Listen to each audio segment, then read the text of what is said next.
Beat forest officer 2024 NCA നോട്ടിഫിക്കേഷനിൽ വന്ന ക്വസ്റ്റ്യൻസാണ് നമ്മൾ നോക്കുന്നത്. ഇന്ത്യയുടെ ഒന്നാം സ്വാതന്ത്ര്യ സമരത്തിൽ ഗറില്ല സമരം നടത്തിയ നേതാവ് താന്തിയ തോപ്പി.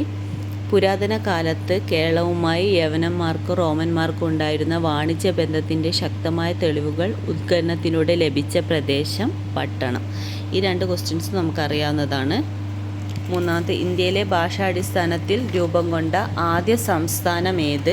ഇന്ത്യയിൽ ഭാഷാടിസ്ഥാനത്തിൽ രൂപം കൊണ്ട ആദ്യ സംസ്ഥാനം ആന്ധ്രാപ്രദേശാണ്. ലോകാരോഗ്യ സംഘടനയുടെ ആസ്ഥാനം ഏതാണെന്നാണ് ജനീവ. ഗാന്ധിജി നയിച്ച സമരങ്ങൾ താഴെ നൽകിയിരിക്കുന്നു. നിസ്സഹകരണ പ്രസ്ഥാനം, ഖേദ സത്യാഗ്രഹം, ചമ്പാരൻ സത്യാഗ്രഹം, സിവിൽ നിയമലംഘന പ്രസ്ഥാനം. ഇതിൽ ഏതാണ് ഗാന്ധിജി നയിച്ചത് എന്ന് ചോദിച്ചാൽ 4 ഗാന്ധിജിയുടെ നേതൃത്വത്തിൽ തന്നെയുള്ള സമരങ്ങളായിരുന്നു. അപ്പോൾ ഓപ്ഷൻ ഏതാണ്? താഴെ നൽകിയിരിക്കുന്നതിൽ ഓപ്ഷൻ 3, 2, 1, 4 ഈ ഒരു ക്രമത്തിലാണ് ഗാന്ധിജിയുടെ സത്യാഗ്രഹ സമരങ്ങൾ രൂപം കൊണ്ടത്. 2023 150-ാം ജന്മവാർഷികം ആചരിക്കപ്പെടുന്ന നവോത്ഥാന നായകൻ. അപ്പം 2023 150-ാം ജന്മവാർഷികം ആഘോഷിക്കുന്നത് വക്ക അബ്ദുൽ ഖാദർ മൗലവിയാണ്. ഓപ്ഷൻ ബി ആണ്. ഭൂവൽക്കത്തെക്കുറിച്ച് താഴെ പറയുന്നതിൽ ഏതാണ് ശരി? ഭൂവൽക്കത്തെക്കുറിച്ച് താഴെ പറയുന്നതിൽ ശരിയായതാണ് ചോദിക്കുന്നത്.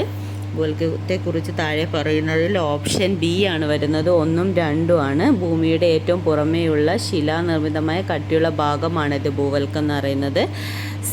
1ഉം 2ഉം ആണ് വരുന്നത്. അപ്പോൾ രണ്ടാമത്തെ, സമുദ്രതട ഭൂവൽക്കത്തിന് വൻകര ഭൂവൽക്കത്തെ അപേക്ഷിച്ച് കനം കുറവാണ്. അപ്പോൾ ഈ 2 ഓപ്ഷനാണ് ശരിയുത്തരം. അപ്പോൾ ഒന്നാമത്തത്, ഇന്ത്യയിൽ ഭാഷാടിസ്ഥാനത്തിൽ രൂപം കൊണ്ട ആദ്യ സംസ്ഥാനം എന്ന് പറയുന്നത് ആന്ധ്രാപ്രദേശാണ് വരുന്നത്. ലോകാരോഗ്യ സംഘടനയുടെ ആസ്ഥാനം വരുന്നത് ജനീവ. ഗാന്ധിജി നയിച്ച സമരങ്ങൾ താഴെ നൽകിയിരിക്കുന്നതിൻ്റെ ഓപ്ഷൻ വരുന്നത് ഓപ്ഷൻ എ ആണ്. 3, 2, 1, 4. 8ാമത്തെ ചോദ്യം, തിരമാലകൾ എന്നാൽ?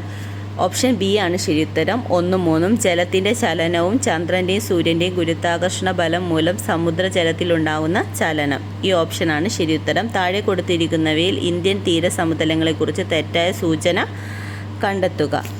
തെറ്റായ സൂചന എന്ന് പറയുന്നത് ഓപ്ഷൻ എ ആണ്. 1 മാത്രമാണ്. പശ്ചിമ തീരത്തെ അപേക്ഷിച്ച് കിഴക്കൻ തീരസമതലത്തിന് വീതി കുറവാണ് എന്നതാണ് ഓപ്ഷൻ തെറ്റുത്തരം. താഴെ കൊടുത്തിരിക്കുന്നതിൽ എൽ നിനോ പ്രതിഭാസവുമായി ബന്ധപ്പെട്ടത് ഏതാണ്? ഓപ്ഷൻ ഡി ആണ് ശരിയുത്തരം.